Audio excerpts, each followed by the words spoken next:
যখন নামাজে বসেন আত্তাহিয়াতু লিল্লাহি ওয়াস সালাওয়াতু, মাথাটা মুন্ডুটা কোন দিকে থেকে? দুই হাঁটুর মাঝখানে না?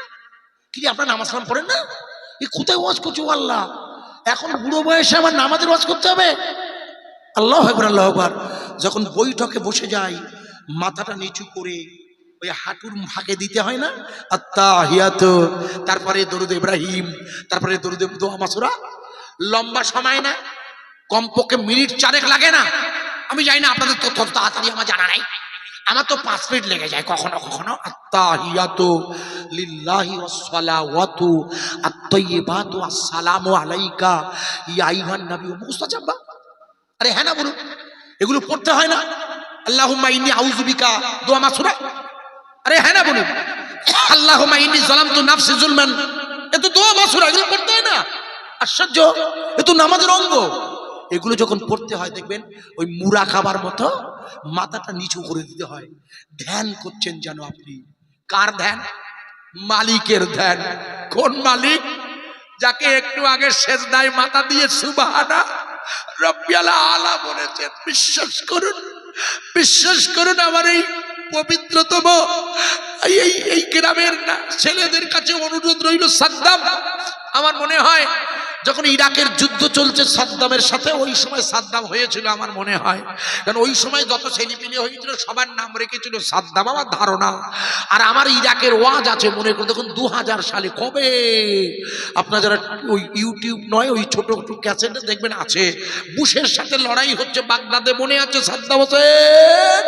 এ সাদ্দাম যে কদিন হায়াতে থাকবে জীবনে কখনো 5 ওয়াক্তের নামাজ কাজা করবেন না। বিশ্বাস করুন, জলসা দেওয়া ভালো কাজ, জলসা শুনতে আসা ভালো কাজ, তার চেয়ে ভালো কাজ হলো মসজিদে 5 ওয়াক্তের নামাজ জামাতের সাথে আদায় করা। আমার কমিটির যুবক বন্ধুরা, নলদুকারি তরুণ নওজোয়ান, জলসা দিয়ে লাভ হবে যখনই আপনি নিজে হেদায়েত নিয়ে মসজিদে গিয়ে মালিকের কাছে আত্মসমর্পণ করবেন। আমার কথা কি বোঝা যাচ্ছে? বেঁচে থাকেন জীবনে কখনো নামাজ কাজা করবেন না। কোনো কারণে কাজা হয়ে গেলে পরের ওয়াক্তে আসার আগে আদায় করে দেব। একটু জোরে বলুন ইনশাআল্লাহ। কোন মুসলমান নরনারী কখনো নামাজ কাজা করতে পারে না। বিশ্বাস করুন, নামাজ হলো বান্দার সাথে তার মালিকের সাক্ষাৎ। তাই বান্দা যখন নামাজের পাটিতে ওই পাটি ফেলে বিসমিল্লাহির রহমানির রহিম বলে ইন্নী ওয়াজ্জাহতু ওয়াজহিয়া লিল্লাযী ফাতারাস সামাওয়াতি ওয়াল আরদা হানিফা ওয়া মা আনা মিনাল মুশরিকিন বলে নাওয়াইতু আন উসাল্লিয়া লিল্লাহি তাআলা সালাসা রাকাতে সালাতে মাগরিবের ফরজুল্লাহ তাআলা ইক্তদাহাতু বিহাদাল ইমাম মুতাযাল্লা যাতিল কাবাতুশ শরীফা। যখন আপনি কাবা বলবেন দেখবেন আপনার কলবের কাছে যদি আপনার কলবে ঈমান ঢুকে থাকে, খোদার কসম বলছি, বাম স্তনে দুধের নিচে লতিফায়ে কলবে ঈমান ঢুকাতে হয়। ওই কলব খট করে সাক্ষী দেবে এই কাবা শরীফের দিকে ফিরেছে। আমার কথা বোঝা যাচ্ছে আব্বা? এই বাম স্তনের দুধের নিচে এখানে ঈমান ঢুকাতে হয়। পবিত্র মিরাজের রাতে রসুল পাককে আল্লাহ যখন নিজের কাছে নিয়ে যাবে, মনে করে তখন আমি আয়াত এনেছিলাম সুবহানাল্লাযী আসরা, মনে আছে আব্বা? প্রশংসা সেই আল্লাহ যিনি তার বান্দাকে নিজের কাছে ডেকে নিয়ে যাচ্ছেন। মনে করে দেখুন, যে রাতে রাসূল আল্লাহকে দেখবে সেই রাতে জিবরিল রাসূলের বুকটা চিরে ফেলেছিল। মনে করে দেখুন, আলাম নাশরাহ লাকা সাদরাক, আমি কি আপনার বুকটা চিরে ফেলিনি? হুজুরের বুকটা চিরে ফেলে বাম স্তনে দুধের নিচ থেকে 21 গ্রাম ওজনের কলব বার করেছিল। বুখারীর হাদিসের রিওয়ায়াত এসেছে, ইমাম সাহেব সাক্ষী দেবে। ওই কলবটা বার করে জিবরিল আমিন জমজমের পানি দিয়ে ধুয়ে ফেলেছিল। হুজুর ঠিক না বেঠিক? দেখে নিন, ওই কলবটা হুজুরে ধুয়ে ফেললে কেন? ভালো করে শুনে নিন, যে কলবে রাসূল আল্লাহকে দেখবে, এ তো আল্লাহকে দেখতে যাচ্ছে। কথা বোঝা যাচ্ছে? হ্যাঁ না বলুন, ওয়াজ বুঝতে হবে। সেই কলমটাকে জিবরিল ভালো করে ধুয়ে ফেলেছিল। ভাই আমার ভাইজান সুন্দর করে ধুয়ে জিবরিল সোনার পেয়ালায় করে ঈমান এনে, মনে করে দেখুন বুখারীর বর্ণনা আজিজুরের নয়, ঈমানটা রসুলের কলবে ঢুকিয়ে দিয়েছিল। তার মানে কি রসুলের ঈমান ছিল না? না না না, রসুলের এখন বয়স তো 52, মিরাজ হয়েছিল হুজুরের 51 বছর পেরিয়ে 52 শুরু, 11 বছর নবী হয়ে গেছে, ঈমান ছিল না? ছিল। ওই ঈমানটা ঢুকিয়ে দেওয়া হলো, যে ঈমান ঢুকলে আল্লাহকে দেখা যায়। তাই মুমিনের কাজ হলো, আপনি আমাদের ওই বাড়িওয়ালার বাড়িতে ছিলেন, দেখিলাম ভদ্রলোক ভাই, লিখে নিন, মুমিনের কাজ হলো তার কলবে ঈমান ঢুকিয়ে আল্লাহকে দেখা। তাই মুমিন যখন আত্তাহিয়াত দরুদে ইব্রাহিম দোয়া মাসুরা পড়ে, ওটা তার মুরাকাবা, ধ্যান হয়ে যায়, ধ্যান। সে যেন তার মালিকের সাথে কথা বলছে। আমার ওয়াজ কি বোঝা যাচ্ছে ভাইয়া? এর চেয়ে সোজা করতে পারবো না। মনে করে দেখুন, ছেলেটার নাম ছিল মজনুন, আসল নাম ছিল কয়েস। লোকে বলতো পাগল। একটা মেয়েকে ভালোবাসতো, নাম তার লাইলা। লাইলা, এত প্রেম মেয়েটার প্রতি, লাইলা লাইলা করে করে পাগল। রাস্তা দিয়ে যাচ্ছে লাইলা লাইলা, একজন লোক নামাজ পড়ছে, যেমন ওই গুজরাটে ট্রাক রেখে পড়ছিল, মনে আছে? যেমন আমরা যখনই যেখানে আজান হয় সেখানেই নামাজে দাঁড়িয়ে যায়। ও নামাজে দাঁড়িয়ে গিয়েছে, আর মজনু রাস্তা দিয়ে লাইলা লাইলা করতে করতে যাচ্ছে। শরিয়াতের নিয়ম হলো, যখন কেউ নামাজে দাঁড়াবে তার সামনে দিয়ে যাওয়া যাবে না। রাসূল বলেছেন প্রয়োজনে 40 বছর দাঁড়িয়ে যাবে। কিন্তু দুর্ভাগ্য, মসজিদের জুমার নামাজ শেষ হলেই মুসল্লিদের সামনে রেখে একদল হই হই করে মসজিদ থেকে বেরিয়ে যায়। এরা না পারে বাদাল জুমা, এরা না পারে আখির জহর, এরা না পারে সুন্নাতুল ওয়াক্ত, এরা না পারে জুমার নফল। এরা কেন মসজিদে আসে আমি জানি না। এরা লম্বা পা দিয়ে মসজিদ থেকে বাইরে বার হয়ে যায়। আমার প্রিয় ভাইজান মজনু, ও জানে না নামাজ পড়ছে। ও যখন হেঁটে যাচ্ছে সামনে দিয়ে, নামাজি খপ করে মজদুর হাত ধরে বলছে, এই বেয়াদব, এত বড় স্পর্ধা, আমি নামাজ পড়ছি তুই আমার সামনে দিয়ে গেলি। মজনু হতচকিত, ও তো দুনিয়ার খেয়াল নেই। ও একটা মেয়েকে ভালোবাসে, লাইলা। ও বলছে, ও আল্লামা ইকবাল, ও আল্লাহ কে दीवाना तू कैसे है, मैं वही अल्लाह की बंदी लाइली का दीवाना। ओ गो अल्लाहर बंदा, তুমি আল্লাহকে কেমন ভালোবাসো আমি জানি না। আমি আল্লাহর সৃষ্টি, একটি মেয়ের প্রেমে এত পাগল, এত আশিক, এত আওয়ারা। তুমি যে নামাজ পড়ছো আমি তোমায় দেখতে পেলাম না, অথচ তুমি কেমন নামাজ পড়ছো আমি রাস্তা দিয়ে যাচ্ছি, তুমি আমায় দেখতে পেলে।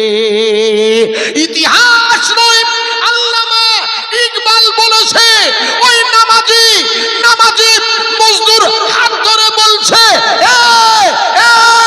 মজনু তু देख दिया कैसे पूजने हैं अल्लाह, सीख लिया मैं कैसे सिजदा करने हैं अल्लाह। और मजनू, और पागल, আমি তোর কাছ থেকে শিখে নিয়েছি কেমন করে আল্লাহকে আল্লাহ বলতে হয়। বিশ্বাস করুন, হযরত পীর আব্বাসউদ্দিন ইয়ামান থেকে যিনি এসেছিলেন, হযরত শাহজালাল রাহমাতুল্লাহ আলাইহি, যিনি সিলেটের মাটিতে পূর্ববঙ্গে ঘুমিয়েছে। আমি প্লেনে গিয়েছি কলকাতা ঢাকা, ঢাকা থেকে সিলেট 20 মিনিট লাগে। প্রিয় ভাইয়েরা, আমার সোনা ভাইয়েরা, ওই সিলেটের জমিনে আসা হযরত পীর, মনে করে দেখুন আব্বাসউদ্দিন ওরফে গোরাচাঁদ ওই জঙ্গলের ভিতরে আল্লাহ আল্লাহ জিকিরে এমন ভাবে মোরাকাবায় মত্ত আছে, আপনাদের মনে নেই মনে করিয়ে দিচ্ছি। হামার দামা ওরা দুই ভাই চারিদিক দিয়ে ঘুরে ঘুরে হুজুরের নিকটে পৌঁছে গিয়েছে সন্তর্পণে, কিন্তু কিছুতেই মাথায় আঘাত করতে পারছে না। একবার জোরে বলা যাবে না?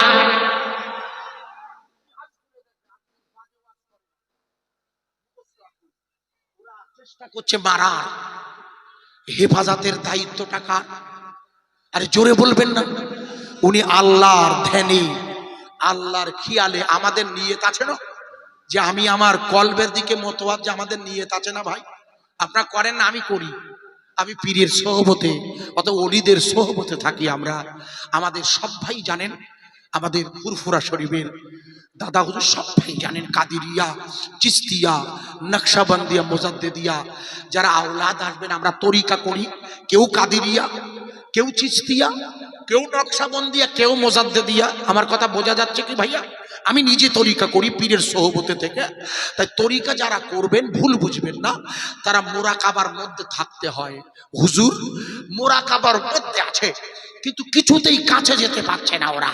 ওরা দুই ভাই হামা বললে দামা, কি আশ্চর্য বলতো, লোকটার নিকটে যেতে পারছি না। তখন হামা বললে, দেখ দাদা, মনে হয় এ খুব উচ্চ মার্গের সাধক, এ ভগবান। তা না হলে শুকনো বেড়ায় চাপা ফুল ফোটায়। ঠিকই বলেছিস তো। বলছে চন্দ্রকেতু রাজা তার স্ত্রীর গুরুদেবকে পৃথিবী থেকে মেরে ফেলে দিতে চাইছে। আমার ওয়াজ কি বোঝা যাচ্ছে? হ্যাঁ না বলুন? চন্দ্রকেতু রাজার স্ত্রী তার গুরুদেবকে গোরাচাঁদ বলে। গোরাচাঁদ হচ্ছে মুসলিম, আব্বাসউদ্দিন। বোঝা যাচ্ছে ওয়াজ?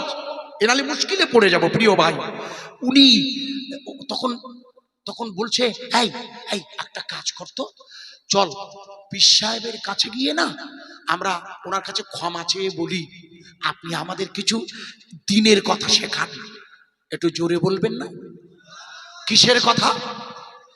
আপনাদের মনে আছে না, রসুলের দরবারে বুকের মধ্যে তলোয়ার নিয়ে, ছুরি নিয়ে একজন লোক এসেছিল। এসে বলল, আমি আপনার মেহমানদারি করতে চাই। আপনার আজ রাতের বেলা কি আপনি আমাকে মেহমানদারি করাবেন? মনে নেই? হুজুর নিজে হাতে তাকে বিছানা করে দিয়েছিল, মনে নেই? আর এত পরিমাণ খাবার খাইয়েছিল, ভদ্রলোক বাথরুম করে ফেলেছিল বিছানায়। আপনাদের মনে থাকে না কেন? রসুলের বাড়িতে রাতের বেলা বাথরুম করে নোংরা করে লোকটা লজ্জায় পালিয়ে গেছে, কিন্তু যাবার সময় মনে নেই ছুরিটা নিতে? মনে নেই? হাদিসের আশ্চর্য, মনে নেই ছুরি ফেলে গেছে। আরবের লোকের ছুরি খুব প্রয়োজনীয় বস্তু, তরোয়াল, অস্ত্র। আল্লাহ রাসূল সাল্লাল্লাহু আলাইহি ওয়াসাল্লাম ঘুম থেকে উঠে মেহমানকে না পেয়ে, হুজুর খুব কষ্ট করছিস, আমার মেহমানটা সারা রাত পায়খানার উপরে নোংরাই ছিল। আহা, আমরা হলে কি করতাম জানি না। হুজুর শিখিয়েছে, তোমার অতিথি। হুজুর করলে কি, হাতে করে বিছানা নিয়ে মায়েশাকে নয় নিজে পানি দিয়ে যখন ধুচ্ছে, ওই ইহুদি লোকটি, অমুসলিম লোকটি তরোয়াল নেওয়ার খোঁজে আল্লাহর রাসূলের সামনে এসে হাজির হয়েছে। কাকা, ইতিহাস করছি, গল্প নয়, প্র্যাকটিক্যাল বলছি। In a time in India when the man, ভালো করে খুঁড়ে দেখবেন, মাধব মাস মাধব তা দশ শুক্ল পক্ষ বিষ্ণু যশ সুমতিস্ব। পৃথিবীর জমিনে রবিউল আওয়ালে, বাংলায় হলো রবিউল আওয়াল, আরবি বাংলায় হলো বসন্ত মাসে, আর সংস্কৃত হচ্ছে মাধবে একটা ছেলে জন্ম নেবে, যার নাম হবে মুহাম্মাদুর রাসূলুল্লাহ সাল্লাল্লাহু আলাইহি ওয়াসাল্লাম। ওই রাসূল লোকটাকে দেখে দৌড়ে গিয়ে জড়িয়ে ধরে, আহা, আমি আপনাকে কত কষ্ট দিয়েছি। লোকটা অবাক হয়ে বলছে, আরে আরে এই না হলে রাসূল হয়? আমি তার বাড়িতে খেলাম, তাকে হত্যা করবো বলে তলোয়ার নিয়ে এলাম, আর সে আমাকে জড়িয়ে ধরে দুঃখ করছে। আল্লাহ রসুল বলছে আপনি কোথায় গেছিলেন ভাই? হ্যাঁ, আমি ভোর থেকে আপনাই খুঁজছি। আপনি আপনি আমার কষ্ট দিয়েছেন, আমি আমায় ক্ষমা করবেন। রাত্রে পায়খানা করেছেন, আমি আপনাকে কত কষ্ট দিয়েছি। আপনার ব্যথা হয়েছে, পেট যন্ত্রণা, আপনি বাথরুম না পেয়ে নিজে বিছানায় পায়খানা করেছেন। লোকটি অবাক হয়ে ভাবছে এই মরুভূমিতে এমন মানুষ হতে পারে? সব মানুষের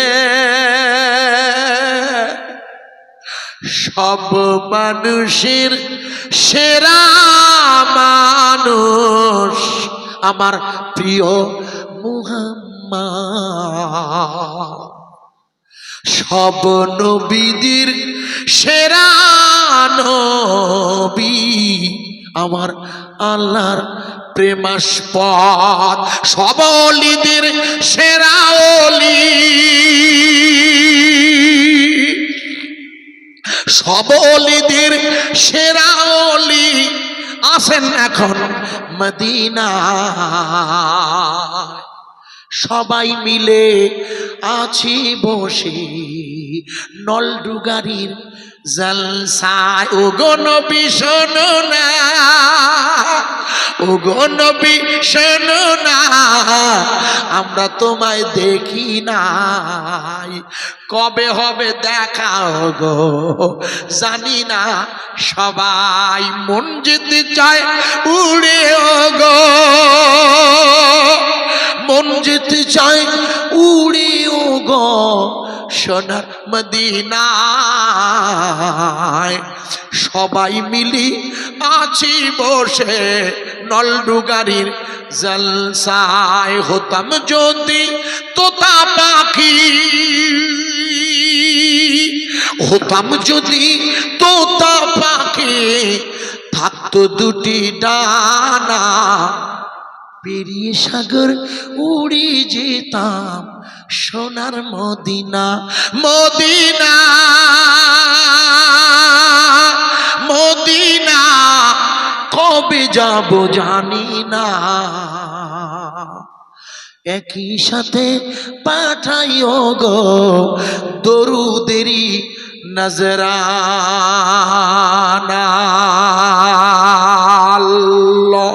আল্লাহুম্মা সাল্লি আলা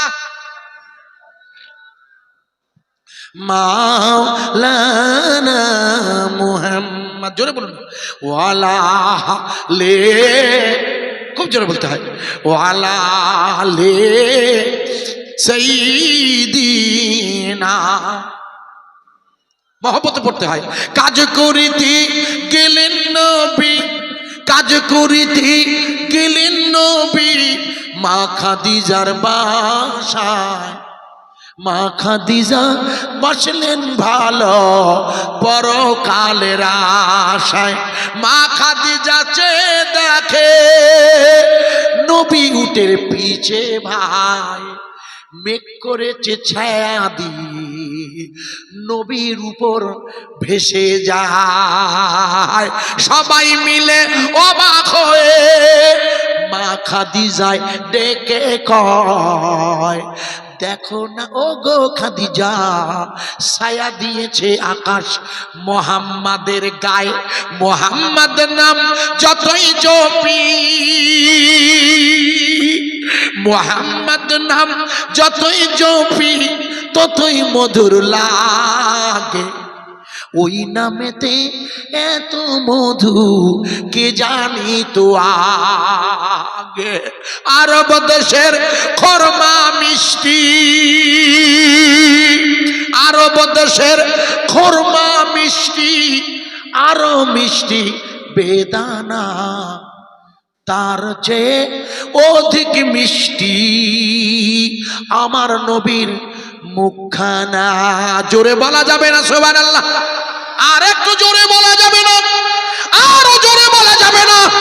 আল্লাহর নবী সাল্লাল্লাহু আলাইহি সাল্লাতু ওয়াসাল্লামের মুখমণ্ডলটা দেখে ওই ইহুদি অবাক হয়ে বলছে, আশ্চর্য, আমি আপনাকে পায়খানা করে বিছানায় কষ্ট দিয়েছি, অথচ আপনি কষ্টে ছটফট করছেন।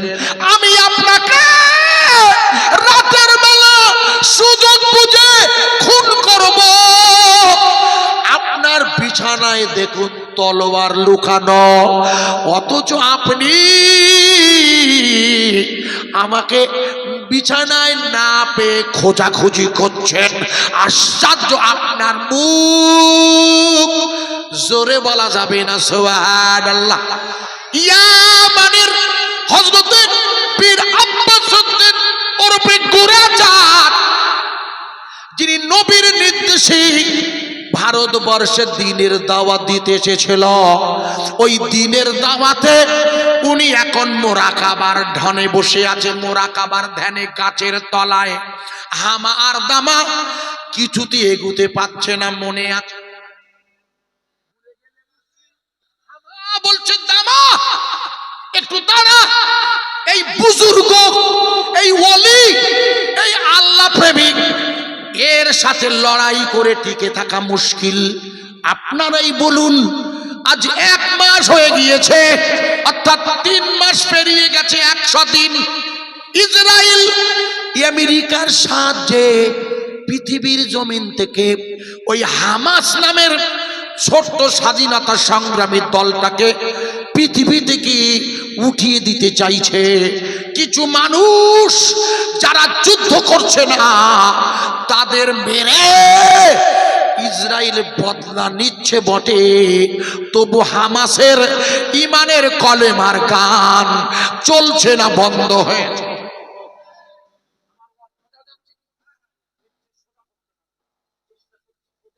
মাথায় ঢুকে যাবে আশা রাখছি। দেখুন না, মনে করে দেখুন, হামা গিয়ে বলল, হুজুর আমরা আপনার কাছে কিছু দিনের কথা শুনতে এসেছি, মনে আছে আজ? হুজুর চোখ মেলেছে। কেন? দিনের কথা শুনতে চাইলেই ইমাম সাহেবের দায়িত্ব করে যে তাবলীগ করা, ওটাকে তাবলীগ বলে। বাল্লেগু ইয়াবলেগু তাবলীগান, ওটা হচ্ছে দিনের দাওয়াত পৌঁছানোর দায়িত্ব পড়ে যায়। আমার কথা বোঝাচ্ছে, একেই তাবলীগ বলে। আপনি যেটা জানেন সেটাকে পৌঁছানোর নাম হচ্ছে তাবলীগ। কথা বোঝা যাচ্ছে? হ্যাঁ না বলুন। আমরা এখানে দ্বীনি দাওয়াতের তাবলীগ করছি। ইমাম সাহেব এসে গেছেন, মানে কোথায় আসছে, মানে মঞ্চে এখনই পৌঁছে যাবেন, কারণ আমার পরে ওনার সময় 10:30 পেরিয়ে গেছে। উনি জানেন।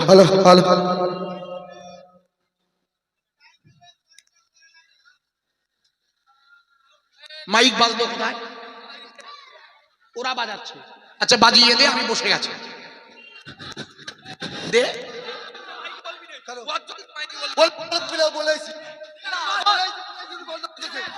নারায়ে তাকবীর, আল্লাহু আকবার।